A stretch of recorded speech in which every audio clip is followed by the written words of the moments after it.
the black and white of Radcliffe first to show across that first 500-meter line. MIT just seeing what they can do to manage any kind of overlap on the Hoyas, because they really well drilled is what the first thing that comes to my mind. These blades just going right in together, and the pickup really, really unified in this Radcliffe crew. Maybe we were really getting down into the nitty-gritty, but he's going to talk me back off the ledge now. So let's wind it back down in the commentary booth. And well, Radcliffe, Megan, I really like finish line, but if you're going to hit one, that's a good one to hit. The bow's already across the line, and wow, it's really going to come down to it for the bronze. Really, really narrow margin to wrap it up between Radcliffe and MIT. It did look like maybe it went the way of Radcliffe, though, Dave. Boats, but not unheard of.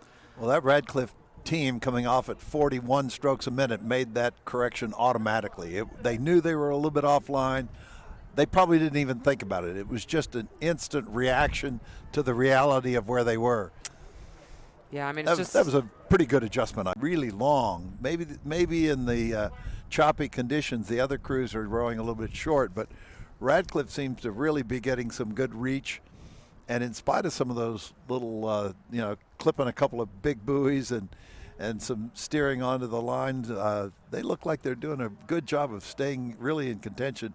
What's going on in that Radcliffe crew across the screen? Is Kat Clark able to get her bow ahead of them? Yes, it looks like the Parallax is just playing games with us, Dave. Don't worry about it.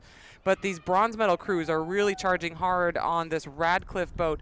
Does look like the Terriers are good for gold here ahead of this Radcliffe boat, but Wisconsin closing all the time. Did the Badgers end up on the right side of it? Oh, a little crab right there at the end. Start right now for this women's lightweight 4. Again, we're looking at Wisconsin, Boston University, MIT, Georgetown, Sacred Heart, Princeton, and Radcliffe on the far side, but Radcliffe absolutely still a part of this conversation for the bronze medal, maybe even with a slight advantage from this angle with the drone over this crew from Medalist already across the line. I'm going to say BU's going to take silver. Looks like Radcliffe in for the bronze. Yeah, well-timed sprint from that Radcliffe crew.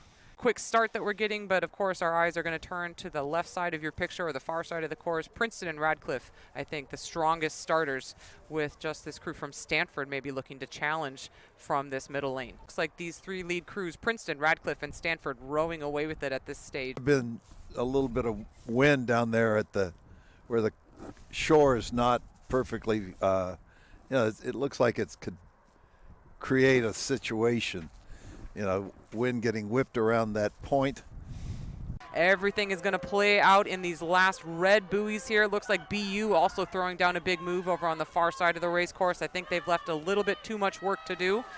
Radcliffe looks really hungry in the middle of these three crews, but it does look like maybe Princeton has locked up the gold medal for the women's lightweight 8.